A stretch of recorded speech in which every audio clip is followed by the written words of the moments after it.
Lo acaban de escuchar en primicia, acaba de romper su silencio. Hay canciones que se escriben con tinta, otras con sangre, miedo y silencio. Luis R. Conríquez no es cualquier artista. Es un ícono de los corridos bélicos, un rostro que ha brillado en escenarios de todo México y una voz que ha narrado la vida de capos, fiestas, lujos y armas con una crudeza que atrapa a millones. Pero hay algo que nunca dijo, una historia que no encajaba en ningún verso, que no tenía melodía y que durante mucho tiempo solo pudo contarle al espejo, de madrugada, con el alma destrozada. Todo comenzó con una mirada, una mujer, una decisión que cambió el curso de su vida. Valeria Márquez no solo fue un nombre más entre los seguidores del regional mexicano, fue el centro de un torbellino que nadie vio venir. Hermosa, peligrosa, deseada y marcada. Su asesinato no fue una casualidad, fue un mensaje. Y ese mensaje, aunque muchos lo callaron, Luis nunca lo olvidó. Hoy, por primera vez, ya no canta. Habla, rompe el silencio, no para limpiar su nombre, sino para desahogar su conciencia. Porque hay verdades que, si no se dicen, te matan por dentro. Y esta es una de ellas. ¿Estás listo para escuchar lo que realmente pasó entre Luis R. Conríquez y Valeria Márquez? Esto no es un corrido. Es una confesión. Una que podría ponerlo en la mira del mismo mundo que alguna vez lo aplaudió. Pero también, por fin, darle paz al alma que lleva demasiado tiempo gritando en silencio. Comenta abajo. ¿Crees que el amor verdadero puede nacer en medio del peligro o solo es una ilusión disfrazada de adrenalina? Yo no estaba buscando una historia, ni una musa. Solo buscaba una imagen para el siguiente videoclip. Una modelo profesional, una mirada que atrapara a la cámara y dejara claro que el lujo, el poder y la atracción eran parte del universo que estaba representando. Y entonces apareció ella, Valeria Márquez, dueña de una belleza que no pedía permiso para entrar, pero tampoco pedía perdón por lo que causaba.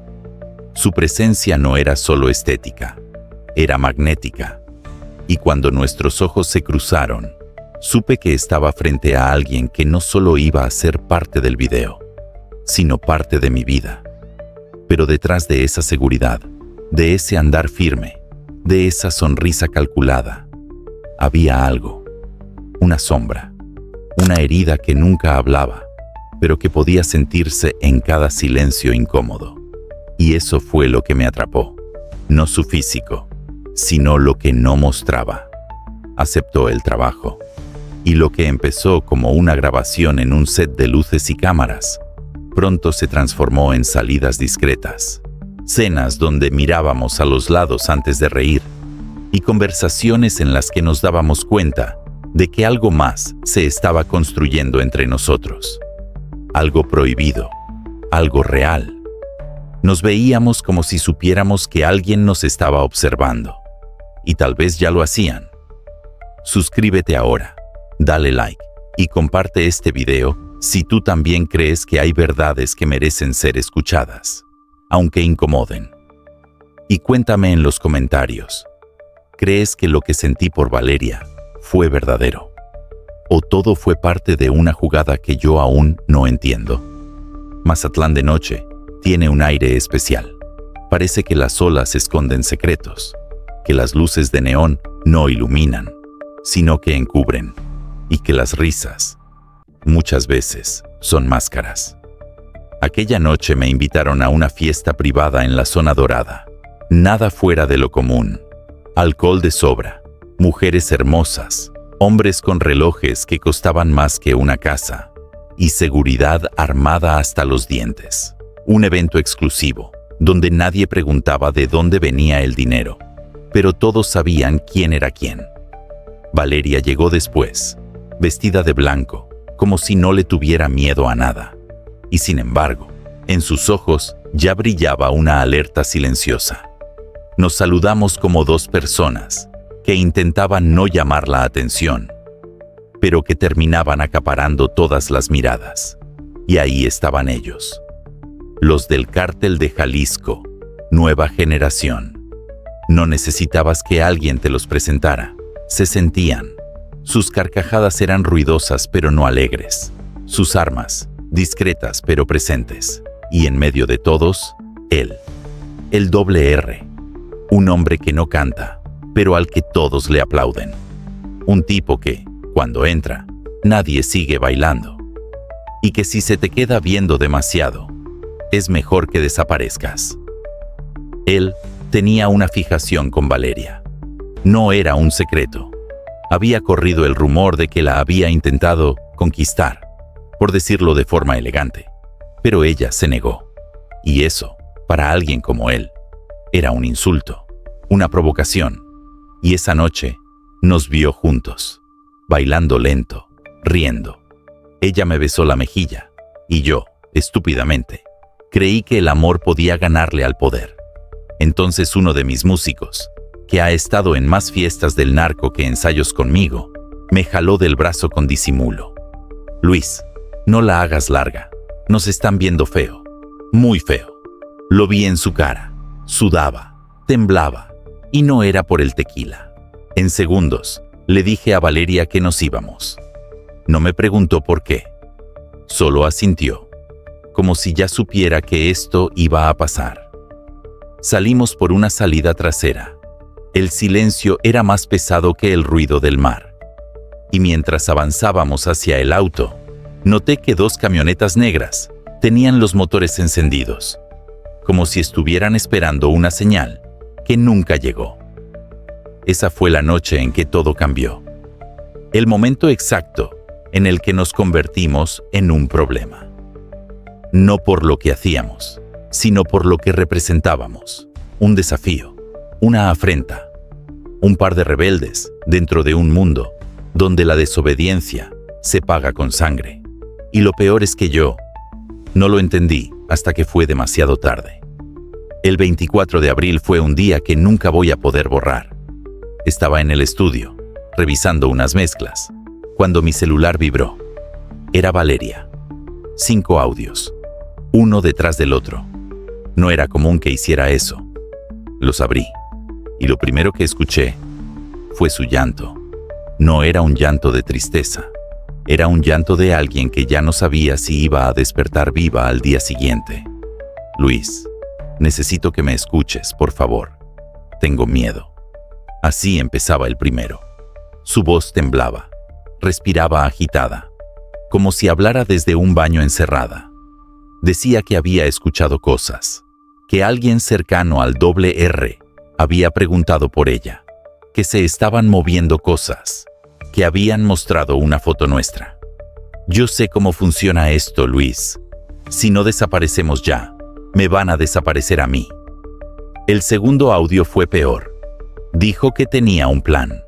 Ya tenía un pasaporte falso, contactos en la frontera. Solo me pedía una cosa. Vámonos. No me dejes sola en esto. Deja todo y vámonos lejos. Empezamos de cero.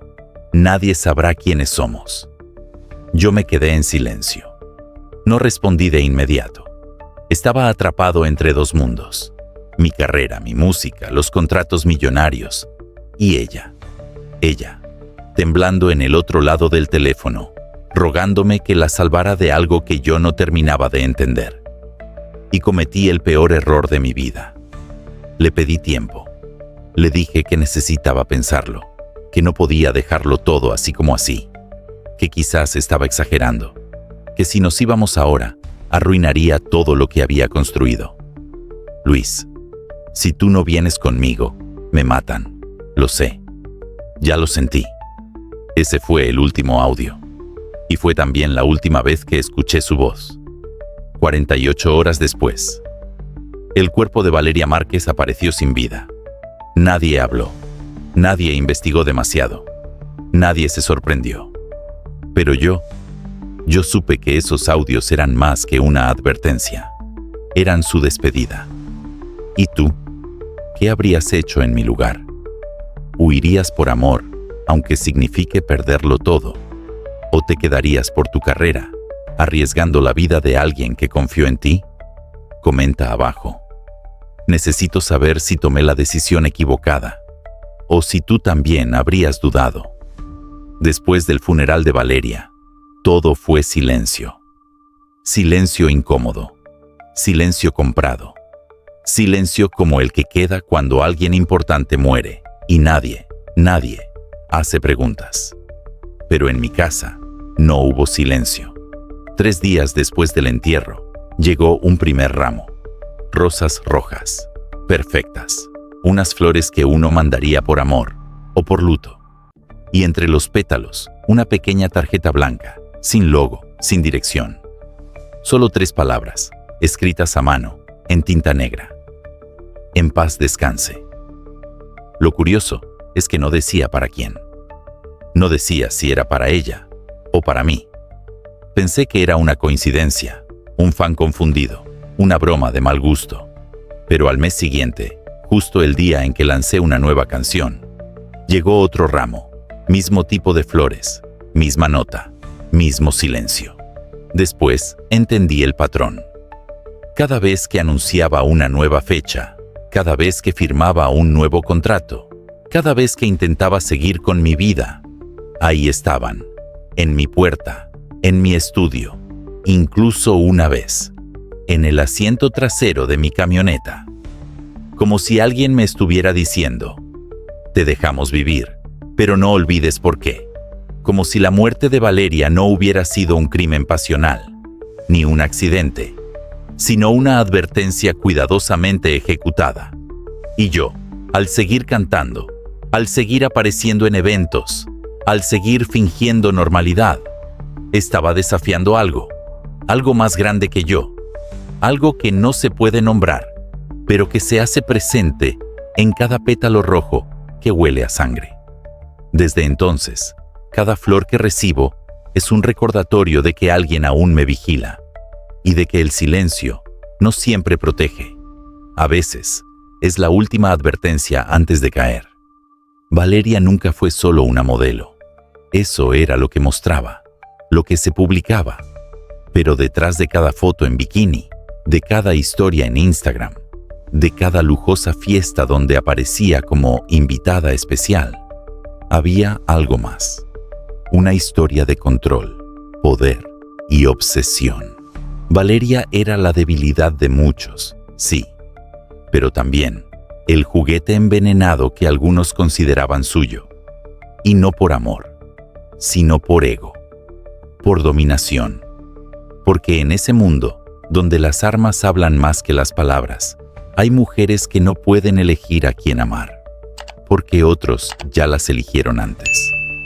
Yo no lo supe al principio. Pensaba que era libre, que salíamos por gusto, que nos escondíamos por simple discreción. Pero cuando empecé a notar cómo la miraban en las fiestas, cuando empecé a escuchar rumores en voz baja de gente que prefería cambiar de tema al mencionar su nombre, me di cuenta de que había cometido un error que, en ese mundo, puede costarte la vida. Enamorarme de alguien que ya estaba marcada. Porque no fue a mí a quien consideraron traidor, fue a ella, por haberme elegido, por haber querido escapar conmigo, por haber ignorado las reglas no escritas que la ataban a un círculo que nadie ve, pero que decide quién vive y quién no. Y en ese contexto, en ese infierno disfrazado de lujo y corridos, el amor no redime, sentencia. Por eso, cada vez que pienso en su muerte, me pregunto, ¿fue realmente un ajuste de cuentas? ¿Un castigo por atreverse a amar al cantante y no al patrón? ¿Y tú, que estás viendo esto ahora, dime la verdad? ¿Crees que alguien del cártel realmente ordenó matarla por celos? Comenta abajo. Sí, creo que fue por eso.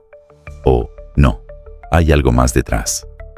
Quiero saber si tú también sientes que esta historia aún esconde otra capa. No siempre fue así. Yo empecé desde abajo, como todos, con un sueño, una guitarra y las ganas de que mi voz cruzara fronteras.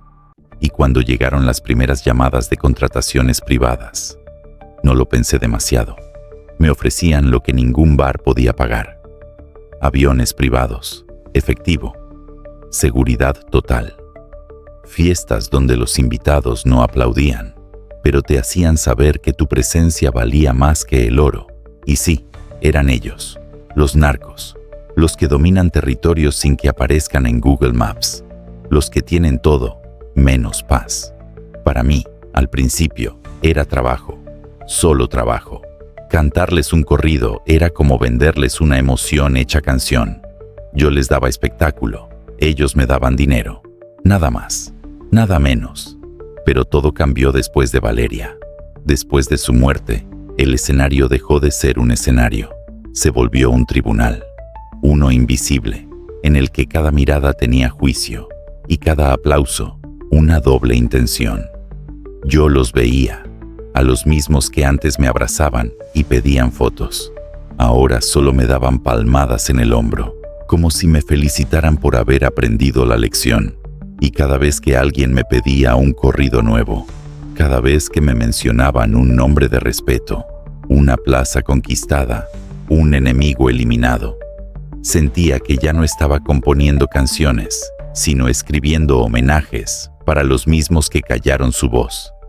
Ya no podía mirarlos a los ojos, ni a ellos, ni a mí mismo frente al espejo, porque por dentro algo me gritaba: tú sabes quiénes fueron. Y aún así, aquí estás, con el micrófono en la mano y la garganta temblando. Ese es el verdadero precio de cantarle al poder. No el dinero, no la fama, sino el silencio obligado. Cuando sabes que tu música suena sobre la tumba de alguien que amaste. Hay quienes creen que hablar de estas cosas es ser paranoico, que uno se sugestiona, que el dolor te hace imaginar cosas. Pero esto no es paranoia, es real. Y lo sé porque lo he vivido en carne propia. Todo comenzó después del entierro. Al principio eran cosas pequeñas, un auto estacionado frente a mi casa, con los vidrios polarizados, que parecía apagado, pero el motor siempre estaba encendido. Llamadas perdidas a la misma hora, todos los días, desde números desconocidos. Conversaciones mías que salían filtradas en lugares donde nadie debía escucharlas. Pensé que era casualidad, hasta que una noche, en un hotel en Sinaloa, noté una cámara oculta en una lámpara. Y no era del hotel. No había prensa, no había reporteros, solo yo y alguien más, al otro lado del lente. Me sentí desnudo, vigilado, marcado, y luego vino lo peor, una nota. La encontré en mi camerino, justo antes de subir al escenario en Monterrey. No había firma, solo una frase escrita con marcador negro en una hoja rota. No olvides que ella murió por hablar. Sentí un nudo en la garganta. Tuve que salir a cantar con las manos sudando, con el corazón latiéndome como si fuera a estallar. Y aún así, canté. Pero no era yo. Ya no era el Luis de antes. Ahora era el Luis que sabía que lo estaban observando. Desde entonces, cada palabra que digo, cada video como este, es como poner un pie más cerca del borde. Pero ya no puedo callar. Porque si me van a silenciar, prefiero que sea después de contar todo. ¿Y tú que estás viendo esto? ¿Crees que lo que digo es verdad? ¿O piensas que esto es parte de un montaje, de un intento por hacerme la víctima? Comenta abajo. Quiero saber si aún hay ojos que pueden ver la verdad. Y si este video te hizo pensar, suscríbete, compártelo y dale like. Que esta historia llegue a quienes aún no han abierto los ojos. He intentado hablarlo con mis colegas, con los que también han cantado en las mismas fiestas, con los que han estado en los mismos aviones privados, en los mismos palenques, en las mismas cenas con hombres a los que no se les dice no. Y todos me dicen lo mismo. Cállate, Luis, ya la enterraron, no te entierres tú. Pero yo no puedo callar. No cuando cada vez que cierro los ojos la veo a ella, Valeria, con esa mirada que mezclaba miedo y esperanza. con ese último audio que me dejó clavado en la conciencia. Si tú no vienes conmigo, me matan. Y lo peor de todo, es que a veces escucho su voz en mi cabeza, no como una alucinación, sino como un juicio, como si en otro plano me preguntara, ¿y si me hubieras dicho que sí? Tal vez estaríamos lejos, tal vez anónimos, en otro país, con nombres nuevos. Tal vez yo estaría cantando en una fonda desconocida, sin contratos ni fama, pero con ella viva, porque esto no fue un crimen pasional, no fue un arrebato, no fue un ajuste de cuentas cualquiera, fue un mensaje, un castigo público, un recordatorio de que en este mundo, cuando alguien se sale del guión, el guión lo elimina, y yo, por omisión, por cobardía, por esperar, fui parte de la historia. Tal vez no apreté el gatillo, pero tampoco abrí la puerta a tiempo. Y esa culpa no se borra, ni con canciones, ni con premios, ni con el silencio. Hoy no estoy aquí para que me tengan lástima, ni para convertirme en mártir de una historia que ya no se puede revertir. No quiero que me vean como una víctima. Quiero que me vean como un hombre que por fin decidió hablar.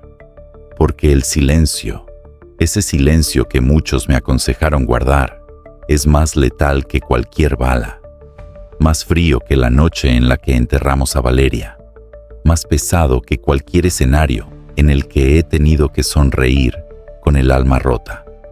Valeria no fue una aventura, ni una casualidad, fue mi error, mi amor y mi castigo. Y aunque algunos digan que exagero, que me estoy inventando una película, yo sé la verdad. Y esa verdad no se borra ni con el tiempo, ni con el miedo. Si mañana me pasa algo, si dejo de subir contenido, si desaparezco sin explicación, quiero que al menos quede claro esto. Valeria no murió por andar con drogas, no murió por fama, ni por deudas, ni por casualidad. Murió porque se atrevió a amar a quien no debía, porque decidió romper una cadena que otros esperaban que nunca rompiera, porque quiso ser libre. Y en este mundo, la libertad se paga caro. Y yo fui testigo de eso. Y también, aunque me duela decirlo, fui cómplice del silencio. Si esta historia te tocó, dale like, compártela con alguien que necesite escucharla y suscríbete para que este mensaje no muera conmigo. Y comenta abajo con honestidad. ¿Crees que Luis R. está en peligro real o que aún hay tiempo para que el mundo escuche esta historia antes de que sea demasiado tarde? Porque quizás, solo quizás, todavía estamos a tiempo de abrir los ojos.